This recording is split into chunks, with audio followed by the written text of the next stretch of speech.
we started about a year ago looking to buy a house out here, and we actually bought Brandon's house. I got one for you. I keep staring at your hat, dude. It says, "These are the good old days." We got hit with our 3 kids in the car. We got hit by a drunk driver going 70 miles an hour. I opened up a couple credit cards and spent like the $3,000 minimum to get points and whatnot. We go to the grocery store. We have to check our bank accounts to see if the card's going to go through. I think it's unbelievable of the expansion of the mind of what you can do if you put your mind to it. And he makes $150,000 a year at his corporate job. And he's kind of on the every 5 years. You can build a multi-million-dollar portfolio and business even coming from a position where you knew nothing about it several years prior. I had listened to almost every BiggerPockets podcast that came out to that point. I'd read multiple books. People that are currently still afraid to jump to the next level or get into them or pay for development. Wasn't breathing. We threw her in the car and we rushed her to the closest emergency room that we knew to. Cam, officially welcome to the Wealth Juice podcast. We are so excited to have you on the show, man. Really appreciate you joining us today. Dude, I'm excited to be here. I've watched and seen a lot, and so I'm pumped to finally get to be on. Thank you, man. That means a lot. It means a lot coming for you. So let's dial back maybe pre-real estate, if there is a pre-real estate. I want to get to your origin story on kind of how you got into the game, but then also how you made it to Hawaii. Okay. Yeah, let's do it. So my wife and I guess I can start there. My wife and I, we got married really young. We got married at 20 years old. Couldn't drink at our wedding. And so we got married really young. And then I moved out to Colorado and finished up college at a school out there. It was a Christian university. And I'd always wanted to be a pastor. That was what my dad was a pastor. I always wanted to be a pastor. Went to a Christian college. After college, I got a job at a church out there. Absolutely loved the church that I was at. It's one of the best churches in the world, and loved my job. But one of the things that this church wasn't was you every once in a while you might see like that Instagram clip of like the pastors flying around in private jets or something like that. That was not this church. They took care of us really well in a lot of ways, but churches, they don't always have the money to pay super well, and so I was only making 30. I think I'd start at like $35,000 a year, and I got up to $40,000 a year after about five years there. So I was rolling in the dough, but that was amazing because I loved what I did. I believed in what I was doing. It was a phenomenal church that I was working with. The community was incredible. So it was my wife and I, we were okay to basically live on nothing. And we truly were living on nothing. Like when we had to like go through like at a King Soopers or a Safeway, and check our debit card, our bank accounts to make sure that we would be able to buy food like that's how poor we were. But that was fun. Like that, honestly, it was fun. It was a game for us of like, how can we save as much money as we can? And I would do things like I would drive for Uber on the side, or I got into off of a Gary V Instagram clip of like going to yard sales and trying to like flip things at yard sales. Never made a lot of money doing that. But it was fun for us. And so that is kind of like that I guess that's where we started. And so then when I was, I don't know, 26, I think I was 26 years old. My wife got pregnant with our first, and her name was Riley. Her name is Riley. And she's absolutely amazing, but she got pregnant with our firstborn. And for that baby moon, I saved as much money as possible. We used I did a couple of things that I would not advise anybody to do, but I opened up a couple credit cards and spent like the $3,000 minimum to get points and whatnot. And so we just used everything we could. And we went on a trip actually to Kauai for our baby moon. It was our 5-year anniversary and our baby moon. And this was back in like 2017. We came out here to Hawaii, and we fell in love with it. And this is kind of a fun part of the story, because on the last night we were sitting actually at there's a hotel in Princeville that overlooks Hanalei Bay. And it's got a restaurant at it. And we were sitting there and we were just talking about how cool it would be to raise our family in Hawaii. We had one on the way at that point. and like just the culture and the vibe and the sunshine and the ocean. And we just were like, this is going to be it would be the most incredible thing ever. And we pulled up Zillow, and we looked at the price of houses and what it would cost to live out here. And we just laughed because at that time, it was just never even attainable to us. Like, I think at that time houses were still well over $1 million there, and we couldn't afford $900 in rent. So like, we just laughed about it, but we always knew like, this is amazing. We want to, like, it would be so cool to raise our family here. So anyway, we go back to Denver.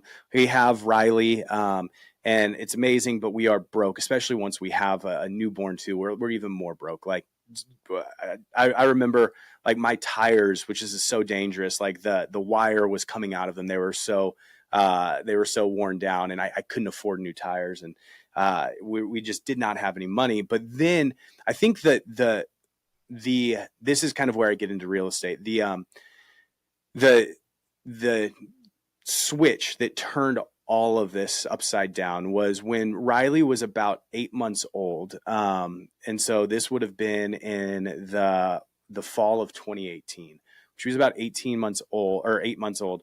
We gave her peanut butter for the very first time. And immediately she went into anaphylactic shock. And she like within seconds, she swelled up to like twice her size, wasn't breathing. We threw her in the car, and we rushed her to the closest emergency room that we knew to go to. We didn't know, like, we'd never been in that situation before. And so, we just take her to the closest place. And there was a place, a couple minutes from our house that was a 24-hour, emergency room, urgent care place. And on the way there, is I'm just trying to get my daughter to some sort of medical facility. I'm not getting on my insurance and looking up like what's in network, what's out in network, what can I do? And so we take her there, and they end up giving her EpiPens. They keep her overnight for observation and put her on a couple IVs, and she was completely fine. Thank God. She can't eat Reese's anymore, but she was completely fine. And then about 2 weeks later, I was sitting at the dinner table, and we open up a letter or a bill from this urgent care that we took her to, and we got hit with a $15,000 hospital bill because it wasn't in network. Our insurance didn't cover it. And I remember my wife and my daughter was sleeping at the time, and I remember sitting at the dinner table, and I felt like, honestly, just like a huge failure. That was not the life that I had intended. I wasn't headed towards what I wanted for my family. I wasn't providing the way that I felt like I was supposed to provide. I wasn't giving my kids the opportunities that I felt like I wanted to give them.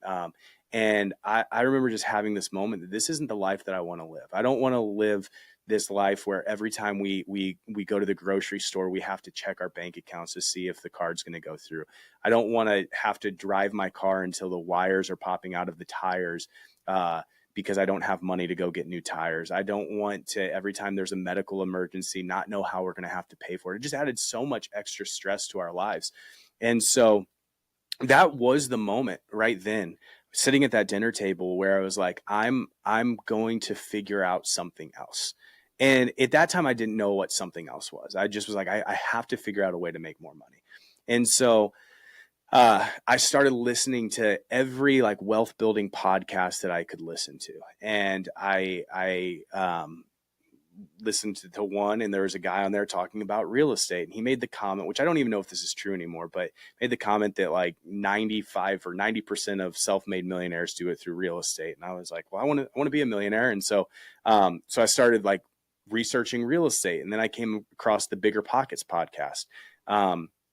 And a funny part of this story was, like, I was listening to the BiggerPockets podcast, and Brandon Turner, a guy named Brandon Turner, he was the host of it at the time, and he was talking about how he used real estate to live in Maui, and move out to Maui and Hawaii, and he was cash flowing all of this stuff from his portfolio. And I remember listening to that, I was like, man, that's exactly what my wife and I want to do. Like, we've had this dream of living in Hawaii, and we just never thought that we could afford it. But this guy's done it. And so why couldn't I do it? And so I started listening to the BiggerPockets podcast like crazy. And I actually bought the How to Invest in Real Estate. It's a book that Brandon Turner wrote, and I read that. And so then in the summer of 2019, I had listened to almost every BiggerPockets podcast that came out to that point. I'd read multiple books.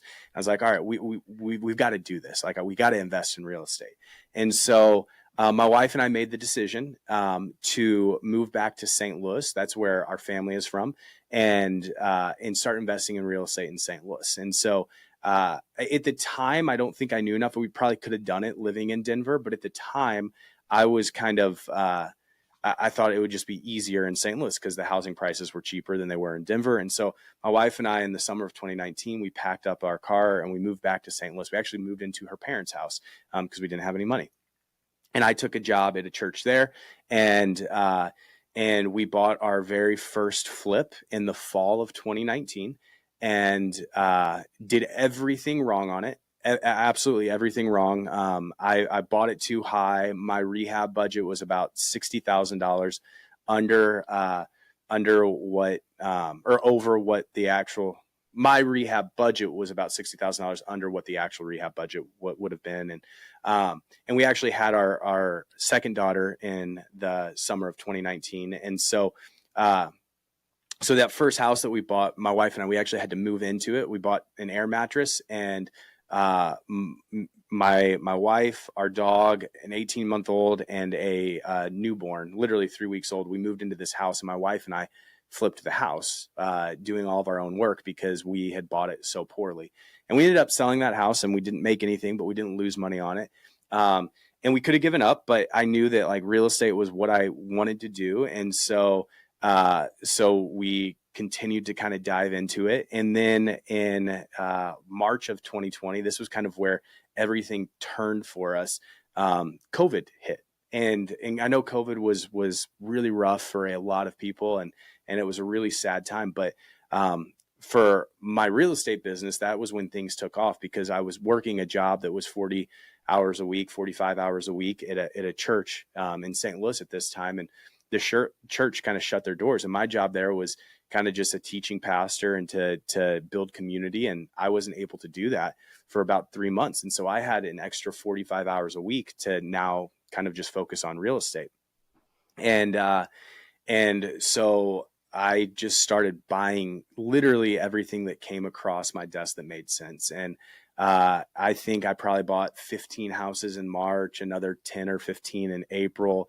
And by the time the church was ready to open back up their doors, I think I had made close to $250,000 in that 2.5 months in real estate. And I resigned, and since then have been full-time real estate. And we have now flipped probably 550 or so properties, and we've built up a $15 million rental portfolio.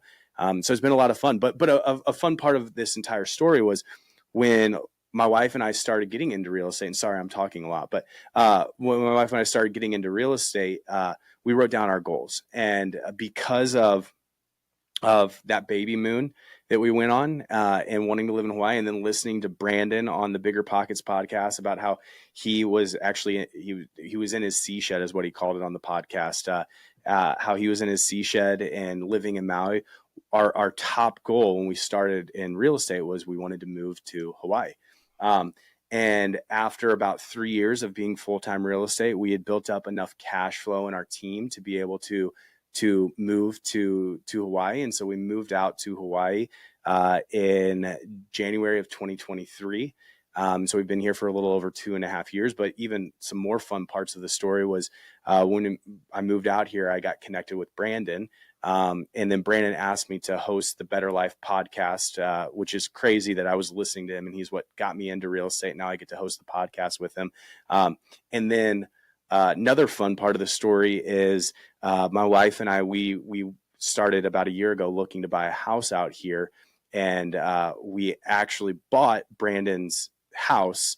And so like I'm in the sea shed right now. The sea shed is behind me of what I started listening to 6 years ago when Brandon was like, I'm in the sea shed living in Maui. I'm in it right now. So it's a crazy story. Really cool how everything came together. And so The now we get to internet live is an Maui. insane place, Cam. I mean, like the fact that you were able to know who Brandon was, he didn't know who you were. You Mhm. kind of, in some form or another, idolized what he was doing. Yeah. You wanted to follow in his footsteps, and now come full circle, you bought his house, and Yes. you're co-hosting the podcast. I think it's unbelievable of the expansion of the mind of what you can do if you put your mind to it. I'm curious on a couple things. One, Mhm. this is kind of a double-edged question here, but do you feel like that people have to hit a rock bottom point in order to full go all in on, like, do you think if you hadn't hit that rock bottom point that you would have made some of the same decisions? I'll let you answer that first, and then I have another follow-up. The answer is no, not at all. And sometimes, like, I'm obviously a religious person, and I thank God for letting us hit that rock bottom, because we absolutely loved our lives in Denver. We had an incredible community of friends. The church that I worked at was phenomenal. We loved our life in Denver, and giving that up was one of the hardest things that I've ever done. Saying, "Hey, we're going to move back to St. Louis into my wife's parents' house." Like, one, that's humiliating, but two, like giving up what we had in Denver, what I never would have done if I had another choice. But at that point in our lives, we did not have another choice. And looking back now, I think it all worked together, obviously, to where we are now. And I'm so thankful that it happened. But for us, that rock bottom, we needed to go through that. Now, do I think everybody needs to go through that? Not at all. I think for us, it was super powerful and beneficial. But I think that there. I think it's so much harder though. Like, I've got a really great friend who wants to get in real estate. And he makes $150,000 a year at his corporate job. And he's kind of on the every 5 years he gets promoted and makes an extra, 10 or 15%. And I feel bad for him because he's in that he makes really good money, can kind of do whatever he wants to. His job isn't overly stressful. And so to jump out of that and to go into the unknown is so hard for him, where it would almost be better if he hit rock bottom. I don't wish that upon him, but it would almost be better for him if he did hit rock bottom. I know exactly what you're saying. It's like the salary is the drug they give you to kind of forget your dreams or whatever it is. Like that whole, like, well, if life is comfortable, if you're in a comfortable spot, like, why change it? And also, as you raise a family, before we got on here, Rye was talking about how he has a daughter and you have 3 going on 5, right? Like, you're a growing family. If you were to try to change your lifestyle drastically right now or start over now, it's a lot different. So I do agree with you that there's a time period to make it happen, but you're kind of living proof that you can do it. You can build a multi-million-dollar portfolio and business, even coming from a position where you knew nothing about it several years prior. And that's kind of like my next question here. I'm reading a headline here. Young couple accumulated 30 rental properties in less than 2 years. And you share how you got started. You mentioned that, but you glossed over it because you didn't want to take 50 minutes to tell your origin story. But you said, I bought 15 rental properties in this month and 15 the next month after you just flipped a property and made no money. And then you were making $35,000, $40,000. So my question to you is, how did you buy those properties that quickly? And then we'll kind of carry on the story from there. So I will say those weren't all rental properties. Those 2 months. It was the rental properties were acquired over a period of the last 5 years, but we built up our portfolio pretty quick in the first year and a half, 2 years of doing it. But a lot of those were wholesales, wholetails, and flips. So those weren't all rental properties. And I would say when I first started, I was primarily focused on wholesaling because we didn't have a team. We didn't have a great contractor base built up yet. Now we've morphed to flipping almost everything. But then it was wholesaling a lot of properties. Got it. But I will say, like, one of the things that helped us so much was not having any background in real estate. Not knowing, I even think that not knowing, like, that this isn't normal was super beneficial, where it was like, deals would come across and I'd be like, oh, that seems like a deal. I know somebody will buy this. I know somebody will buy this. I got connected with a couple hedge funds that were buying heavily in 2020 and 2021. And I knew their numbers. They'd shared with me, here's exactly what we're looking for and where we'd be at. And so it made it really easy for me to say, hey, I know that Vinebrook is a big one that a lot of people know, but they were buying in St. Louis. I know that Vinebrook's going to be here on this. So if I can get it here, I'm going to make this type of spread on this house. And so I had that.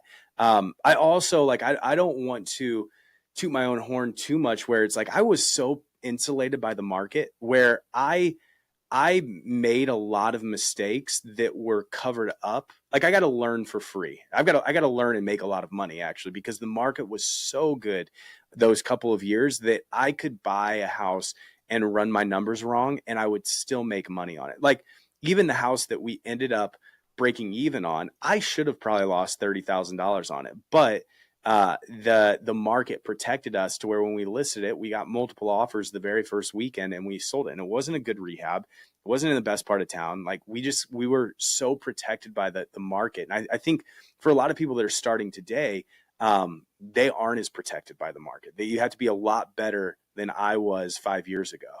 Totally. Yeah.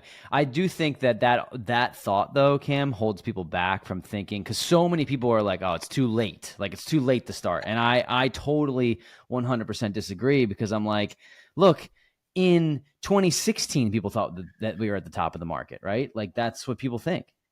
Yes. 1 million. When I started, I had a buddy who started buying in 2016 actually.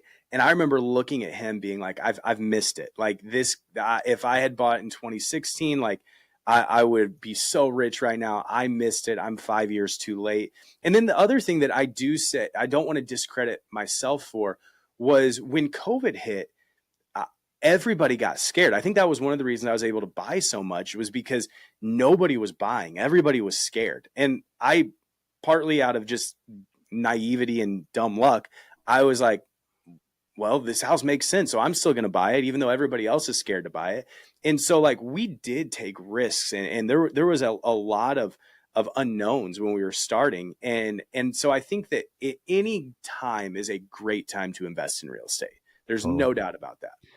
I'm curious about the vision casting that you did and how important it was for you to go and be in Hawaii and see your life before it was actually your life. And I'll relate it to us for a little bit, because I bought a property in Tampa, Florida, only because my girlfriend went to University of Tampa. We went down there. She had some friends there. And I was like, oh, it'd be so cool to have a place down here. And I went and I saw a backyard of one of these properties that I knew I could make money on an Airbnb. And I was like, I'm going to buy this property. Like, this is unbelievable. I could see myself retiring my parents down here or coming down here and using it. And it ended up happening. And if I hadn't gone down and actually visualized this property, or like what it could look like, there would have been a disconnect for me to be able to do it. Right. So I'm curious about your perspective and like how important it was for you to, people think it's like, and you're a religious guy, right? So you probably understand this, but like, people think it's like woo woo or whatever to like see something before it happens. And I'm not super religious, but I am very spiritual, and I like really feel like there is a lot there. So I'm sure you have some things to say about that. Yeah, dude, there is so much there. I would say that it's not woo woo-y. And I used to feel weird talking about it, because I did feel that as like, I'm not like this like hippie, meditation and yoga. Like I'm not that guy at all. I like nicotine and light beer, and like I'm not that guy. So I felt weird talking about it. But I think what it does when you write down your goals and when you have a vision, like people talk about manifesting it, and I do think you somewhat are manifesting it, because then your actions every single day align with that future version of you. And so like for me, I'm drinking a cup of coffee right now. So I do this every single morning. And again, this sounds weird, but I do it every single morning. I go and have a cup of coffee with my future self in 5 years, every single morning. And obviously I'm not envisioning a guy who is an angry, unhappy, unhealthy. Like I'm envisioning the best version of myself, the person who loves his wife, loves his kids, healthy, business is thriving. And then what that does for me is almost subconsciously, the actions that I take that day are aligned with that future vision of me. Like, for instance, last night I was going to go golfing by myself, and I ended up going golfing. But my daughter, who's 7 years old, she asked if she could come with me, and I'm trying to get better at golf, and I knew that if she was going to be there, like, I'm not going to be focused. What? Yeah, but guess what? Because I have that vision of like, I want my kids to love me and want to spend time with me. I said absolutely. And we only made it through 11 holes. We didn't finish the entire course. It was the time of my life. And she had the time of her life because I was letting her drive the golf cart, get her clubs, help me pick out clubs, talking to her about golf. And I don't know if I would have done that without sitting every single morning and envisioning myself as this father that my kids love me and I love my kids and we do things together. I don't think if I would have maybe had that same reaction. And so that to me, like, manifesting is just essentially reminding yourself who you are. So then during the day, when things arise, you're ready for them, and you can take the proper actions that you need to take to become that future version of yourself. And a really fun story around that. And I get amped up talking about this stuff. So I could talk about it for a long time. But so 2021. So my wife and I have been doing real estate for about 18 months at the time. And I see Brandon actually, and I don't know Brandon at all. I see Brandon, he posts something about this thing called the Maui Mastermind. And I'd been writing down, and I think all of these tie together. But I'd been writing down, like, we want to live in Maui, or not Maui, it was Hawaii, but we want to live in Hawaii. Every single day I had my like Grant Cardone 10X planner where you write your goals twice a day. So I was writing that down every single day. And then I see Brandon post this, we want to live in, or about the Maui Mastermind. And so in the fall of 2021, my wife and I, we come out here to the Maui Mastermind. On the first night, there's a get together at Brandon's house. And then the next morning, there's a guy named Rich Fecky who's absolutely amazing. And he takes everybody through this vision like thing where basically you imagine like this light shooting out of your head and you go up into space and then you crisscross with another light and you come back down and you land 5 years in the future.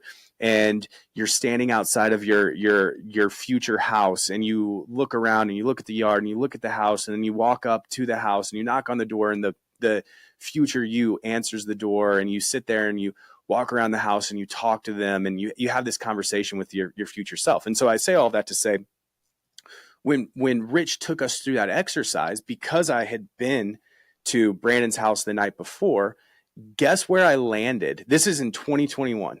Guess where I landed when I envisioned that house in 5 years? The house, Brandon's house. Yes. I literally walked so for from 2021 until I just bought this house back in 2024. But before I knew Brandon, before we lived in Maui, every single morning when I would go have coffee with myself, I was landing outside of this house. I was walking up the driveway, walking up the stairs, knocking on the door, and future me was opening the door and I was sitting with him and I was having coffee with him overlooking the ocean. And now that is my reality. It is mind-boggling to talk, but I literally envision that every single day. And now I'm here, and I think a lot of things had to happen for that to take place, and a lot of random coincidences as well. But also because of that, I took the necessary actions to put myself in a position to make that happen. Because I wanted to live in Maui and I wrote that down, or Hawaii, and I wrote that down every single day.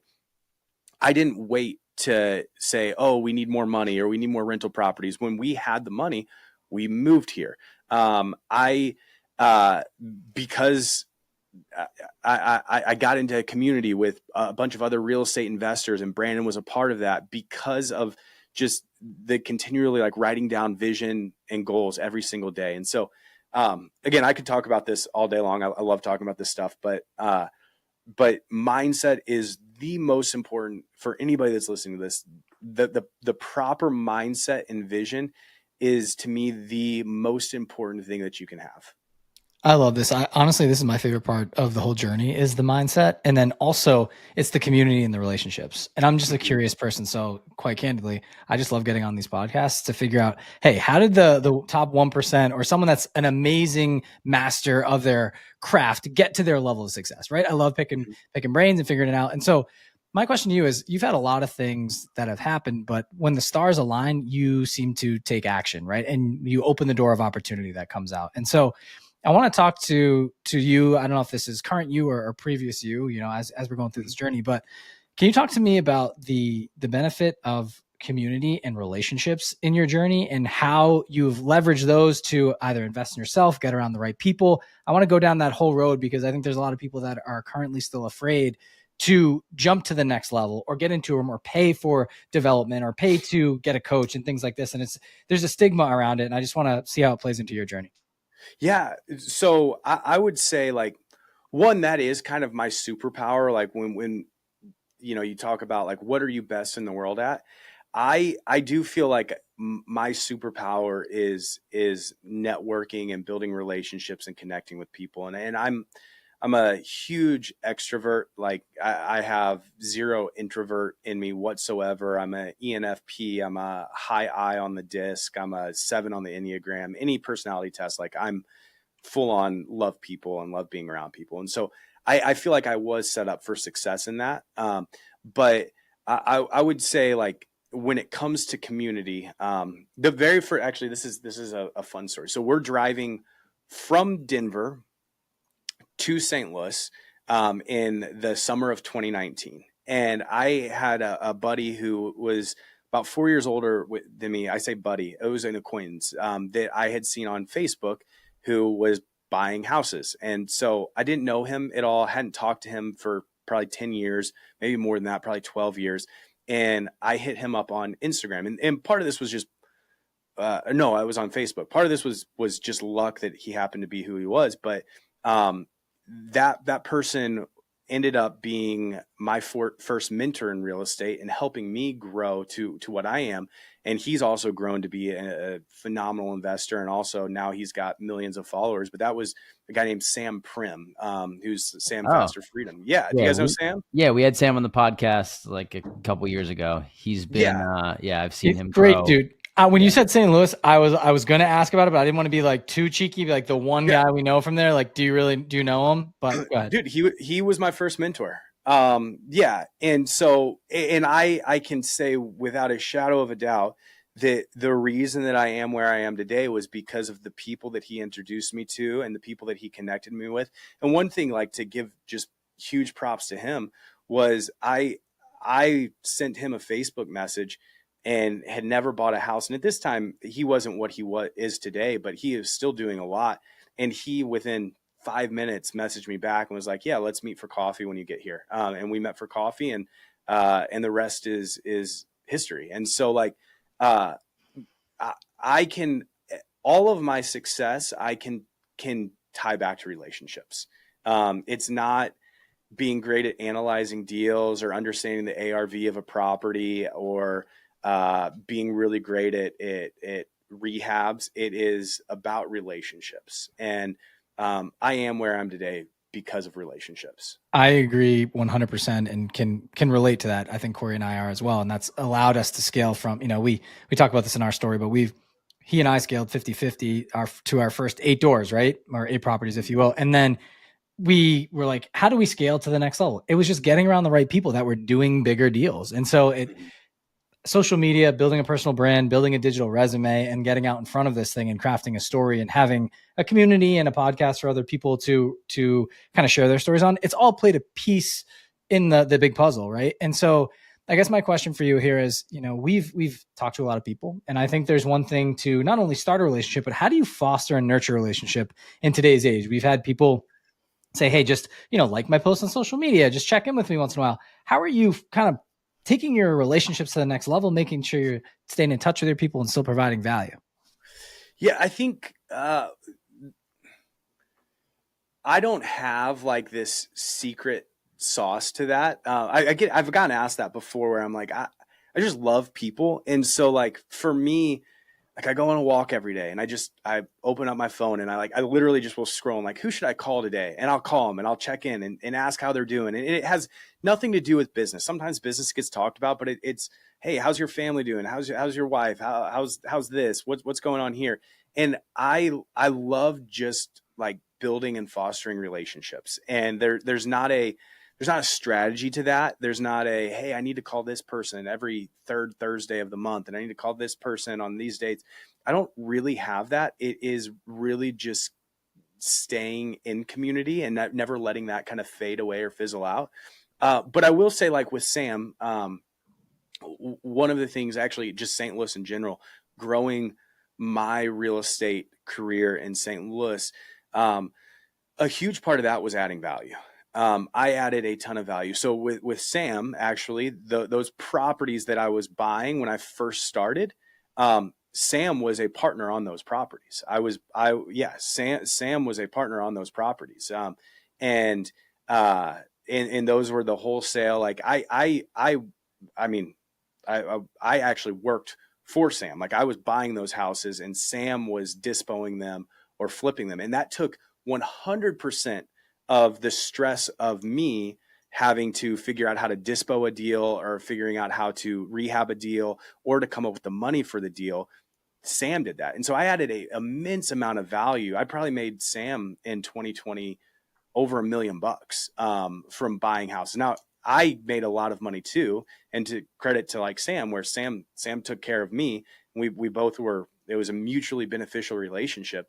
But that was with Sam and his partner, Lucas, and another guy named Brian that we were all buying those houses. And so I think adding value, one of the things that I did to find deals was, and this was before I even really knew what I was doing, I started a wholesaler mastermind in St. Louis. It was a meetup, and I started it, and there was about 25 of us that were getting together just talking about real estate. And part of the way that I led that was, hey, I'm new to this and I'm just trying to build a community. But what that did for me was that kind of gave me a little bit of leadership within the community. And so anytime one of these 25 other guys got a deal, guess who the first person they brought it to was? It was always me. And so I had a bunch of guys that had seen an Instagram post or something, and they were texting or cold calling or doing direct mail. They would get a lead. And I positioned it this way where I was like, hey, if you get a lead and you want an in buyer, like bring me with you and I'll help you analyze the deal. I'll help you negotiate with the seller. I'll make you a non-contingent offer. And so I basically had 24 other people that were spending money on marketing, and they were bringing me on every lead to the house. And I would make them an offer. We would go walk the house. We'd step out to my car. I'd make them an offer, say, hey, I'm going to be at 180 on this, let's say. And I'd say, how much do you want to make? And they would say, I want to make 15. And then we'd go in and we'd try to negotiate it to get it at 195 so they could make a $15,000 spread. And so just adding a ton of value, I guess, to people is something that I've always tried to do and wanted to do. I think that's really important. And then like the whole like saying, which is so true in real estate, don't step over a dollar to pick up a dime. I think that I have been really good about that, where I want to see everybody win. I don't want to win if it doesn't mean that other people aren't winning. I think, Cam, something that you said there, this is where my mind went with this. Most people in life think in increments. Like they think I make 40 grand. I really would love to make 50. Or I make 60 grand. I really love to make 75. That's how most people think in increments. And it takes you getting around a special person or a special group or people that just have expansion of their mind to think in exponentiality. And you found Sam, who paying you $250,000 was easy for him to do based on the value that you brought, right? Like simple, not saying it's not a lot of money to him, but it's like you brought well more than the value of that. But $250,000 to you was actually what 6x what you were making. And and you're just like, oh my God, I haven't been around these type of people that have done this. And I think that's where people lose. And I'm talking to myself too. Like Ryan and I are growing our coaching business. We did X amount. I'm like, I'd love to get to X amount. And I'm talking to other people that are like, no, dude, like you can get to here. Like, it's like, oh, okay. I haven't even thought about that because I haven't surrounded myself with the right person who's done that already. So and the real estate too, not just the coaching. Yeah. But it's so interesting to me, and that to me, I think goes in hand with the mindset, which leads me to kind of another question here about. Or actually, if you want to respond to that, go ahead. Yeah. Yeah, I want to tell a story because it was so profound in the way that I do things. When it comes to coaching, when it comes to people within my business, that ties into that. But I was listening to a podcast. I believe it was Tim Cook, or it was one of the CEOs at Microsoft or Apple or something like that. And they asked him, they said, like, you're already worth multiple billions of dollars. Like, what keeps you hungry and wanting to continue to grow and to innovate? And he made this comment that I thought was so cool, where he talked about how he leaves his office every day in the Valley, in Silicon Valley. And he's like, on the way home, I always drive a different way home from work. And I'm driving and I'll pull off and I'll pull into neighborhoods. And I'm seeing all of these multi-million-dollar houses, and I know what employee of mine lives there. And I know what employee of mine lives there. And he's like, I have gotten to be a part of and continue to get to be a part of creating generational wealth, not only for me, but for my employees. And I remember listening to that and being like, that's what I want to do. I mean, that's the whole reason I started coaching, which is, is because like I want to be a small part of other people getting that generational wealth and changing their families. And so that's so important when you go into something like this. And I think also people can sniff that out. So it has to be real. And for me, it is real. But I truly do want to see everybody do better. I couldn't agree. So I knew that we were going to get along as soon as I saw you today. I just was like, he's wearing the hat, he's wearing the hoodie. Like, I've been chasing you down for like 4 years on Instagram. But I like when you say something like that, I mean, it really resonates because I remember what it was like starting. And I am in by no means any position of like authoritative space, really. I mean, I guess like level 2 in the real estate game, right? Sure, sometimes I don't even feel that way. But my point in saying it is like, if I would have had even just a me in the beginning, getting my first, second, third, fourth property, it's like somebody who actually cared, who actually looked over your shoulder, who actually gave you the roadmap, so to speak. I just know how much I would have like wanted to help that person further their business and the give and take of it. And so I think you're right. It has to be genuine. And I think it's so powerful, and it's something that we try to live by too. Go ahead, Ryan. I got one for you. I keep staring at your hat, dude. It says, these are the good old days. And to me, I just want your opinion on that too. And the reason I want to bring this up is it's hard to live in the moment sometimes when there's so many people doing so many incredible things. And I think in our space, we are surrounded by people that have millions of units. They have wonderful families. They live in Maui. They bought Brandon Turner's house. I'm just saying, there's someone always out there that is doing potentially something better than you or bigger than you, or that seems out of reach. And I think a lot of people get into this comparison game and they forget about their own journey and what they have and what they've been able to accomplish. So can you talk about just the meaning behind the hat and why you're wearing it? Maybe it has nothing to do with anything I said. No, it 1,000,000% does. And I might even get emotional talking about it, which I never thought that The Office could make me cry. But there's this scene at the end of The Office, the very one, I think on the very last episode, where Andy Bernard, I think that's his name, he is talking about their time in the office, and he gets teary-eyed and he says, I wish there was a way to know you were in the good old days before you've actually left them. And that is such a profound statement, where so many of us want more to grow. And I think one of the reasons that it resonated with me so much is because that's who I am. I'm an entrepreneur. I'm a creative. I'm an innovator. I always am looking towards what's next. And I have to learn in my own life that the present is the best moment. Well, it's the only moment. It's the only moment we're guaranteed. But it is the best moment. And a story behind that. It was there was this was probably 6 months ago.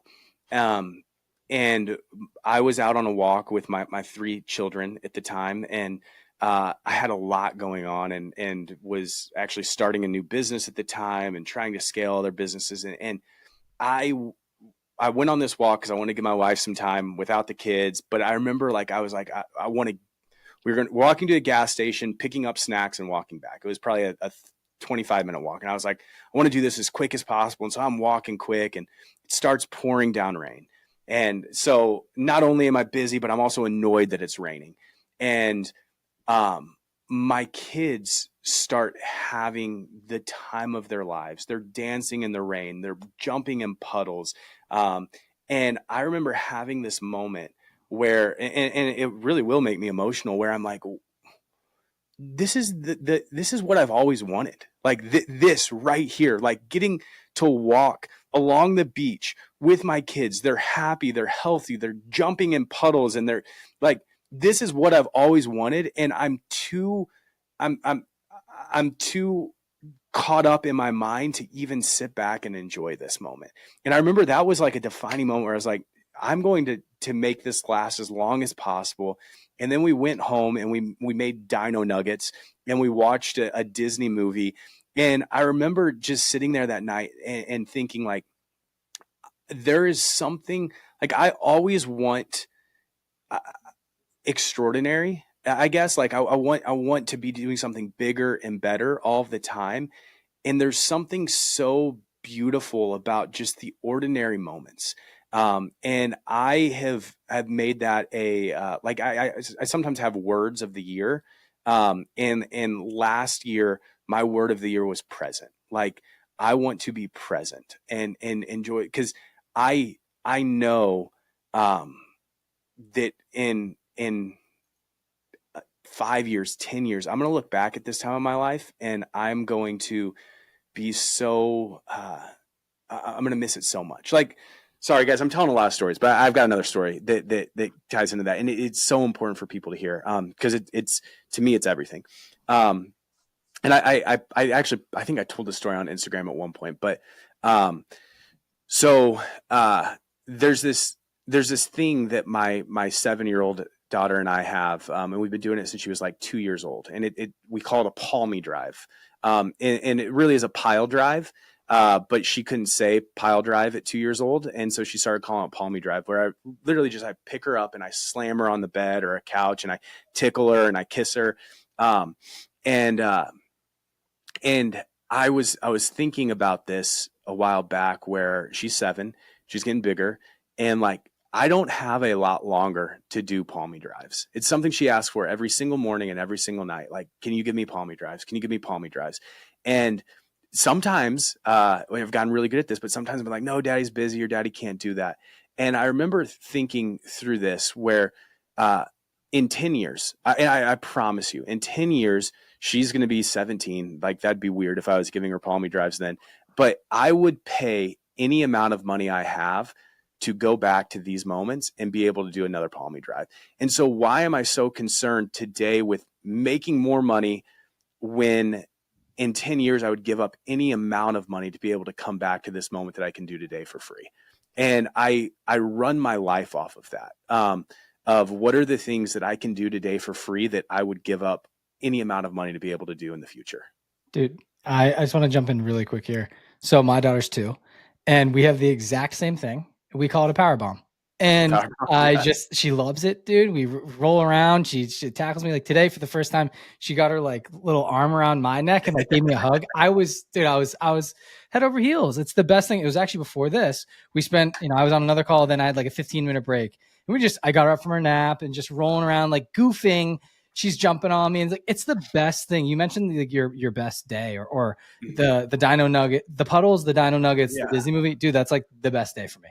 Like I'm cool. Like I don't need to do everything, but also I have that internal drive like you, where my brain is so hard to shut off, because you have everything coming at you at once, and you're trying to think about the future. You're trying to maintain all the systems and processes you have to manage throughout your day. And then you have your kids, and then you have your wife. And then you have your relationships and your social life. God forbid you have one of those. So like, I just relate with you so much. Like I'm on your same wavelength right now. Like I'm going through these motions, and it's such a hard thing to balance, but that's why I brought up your hat. So I just wanted to like put a bow on this. Like I saw that, and I'm probably going to either like print it out or get my own hat. Not only do I love the design, but like the words behind it, dude, like that is something I need to remind myself to stay grounded. I had the CEO of the company that I work for now, but he took a different role. He wrote a book called Be Where Your Feet Are. Now, I haven't read through the whole way, but like I know the premise of the book is like, stay in the moment, in the present, on this journey, like where you're at now. And you need to treat and nurture these relationships with yourself and those around you as if they're today, not for the future. And to your point, I would pay any amount of money to go back to even that 15 minutes we had before this call 10 years from now. So I just appreciate it. I know others, maybe other dads and people out there can relate to this as well. And I know Corey had to say something too. I kind of jumped in there. Yeah.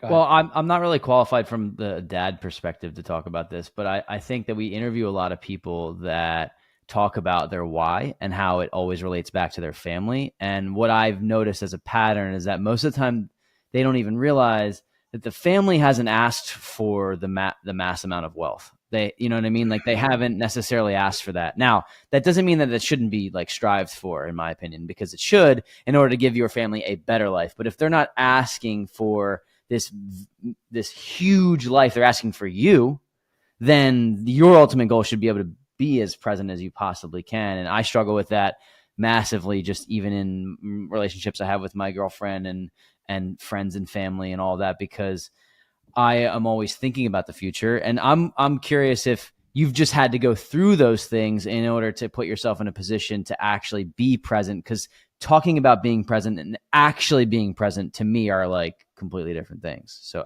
do you have something that you can give away to help people be more present? Or is that just, you got to be not present for long enough to know that you need to be present? No, thankfully, I would say I do feel like I've always had this. There's been times where I've screwed up royally and worked too hard and not spent the time with my kids that I should have. But I think you're really right, Corey. Like, I think that there's a lot of narcissists in our space that hide behind, I'm doing this for my family. Mm-hmm. And I don't think that's true. And they know that, hey, this, because they're smart. They know, like, they have some sort of emotional intelligence, and they know that they can say, hey, I'm working 120 hours a week for my family. And really, like, it's just for them. It's for them. It's for their status. And I think, like, when you were saying that, there was a period where I was working a crazy amount of hours. And when especially when I was first starting, like, I would go walk 15 houses a day, come home, hang out with the kids for a little bit, then sit down, analyze deals, put out offers, wake up, do it again the next day, 7 days a week. It was a ton of hours. And I remember I was stressed out. My wife and I weren't on the same wavelength, and we had a really great conversation around that. It was a really tough conversation where my wife basically said, like, if this is what it means to be wealthy, like, I don't want this. Like, this isn't what I want. I'll cry. She's like, I want you to be here with the kids and with the wife, or with me. And it reminded me of this, why am I crying? I love my family. So I get emotional when I talk about my family. If we can get somebody to get this raw on a podcast, like, that's why we do it. So continue, brother. Like, that's all good. So I remember hearing talking to another buddy who was kind of going through the same thing. And he made this comment, and I've heard it since then, where I think so many of us, like, have this, like, I'll do anything for my family. As far as, like, dying for them. But the one thing we refuse to do is, like, live for them. And, like, to me, that, I have another story. I'm sorry, I'm telling a lot of stories today, but 3 years ago, actually, this is, and I didn't tell this because I didn't want to take up so much time, but this was a huge part of the reason we moved to Maui, actually. We got hit with our 3 kids in the car. We got hit by a drunk driver going 70 miles an hour. And we were all fine, banged up a little bit, whiplash, stuff like that. But for me, what's crazy about this is I had just upgraded from a Toyota Corolla to, like, a $90,000 SUV. And so we ended up, the other guy got the brunt of it. And But I remember I was so jacked up in the head after that, because I was like, if we would have been dead if I hadn't upgraded to this new car. We would have been in a completely different situation if I hadn't hid. But we would have been dead if I hadn't upgraded to this new car. And I remember being so messed up in the head around that, of just going through these worst case scenarios. And so I actually, like, I was so bad where, like, I couldn't sleep at night. So I actually went and saw a counselor. And the counselor, he basically took me through this exercise where he was like, I was hoping that he'd kind of talk me out of it, of like, oh, that didn't happen. But he's like, no, let's go. Like, say you hadn't. Say something happened to your kids. Say something happened to your wife. Say something happened to you. Like, would you be happy with the way things have happened? And I started thinking, like, I'm working way too much. We've been saying we have the money to move to Maui, but we've been saying that, and we're not. And so I remember going through this exercise where it was like, I want to know, and I pray to God nothing happens, but if something were to happen to me or happen to something to my family, I lived a life to the fullest. I captured every single moment. I didn't waste. I squeezed every ounce of life out of that as I could before it happened. And I do feel that right now, where, like, if something happened to me or something happened to one of my family members, it would be devastating. But I could look at our time with so much integrity, knowing that I spent and did everything that I could have. I squeezed every ounce of the time that I had with them here on this earth out of it as I could. Does that make sense at all? I know that's. Yeah, that makes a lot of sense. I think I wish it didn't take people trying to achieve greatness that was never asked for by their family for them to realize that they, like, what they really wanted was for them to be present. And I don't think I'm necessarily the person, like I said, qualified to speak, just because it's like, I think about bigger and better and doing more all the time. And but I do think it's helpful to have these conversations with you guys, because hearing it from two parents, knowing what it'll be like for me to be a parent and going into that situation, is like, don't make the same mistake of thinking that they're asking for something that they're not. And it's just, I don't know. I just love these types of conversations. Yeah. So that's, I think it's a appreciate you journey. sharing. Dude, I, like, not to interject here, but, I don't think anyone has this down pat. I don't think anyone ever will. And that's the journey of the man, right? And just as a human being, if you will, right? You want to had a conversation. Actually, Corey and I did. We went out and did a mastermind out in Arizona last year, the end of the year. And we started talking to all these 7 to 9 figure entrepreneurs. Like, they made to the top of their game, and everyone's got the next mountain peak, but they were very successful in their own right. And we had started having all these conversations, and we found out that everyone is just bleeding the same blood, dealing with similar problems on a different scale. Some people have reached this massive level of success. They had no family.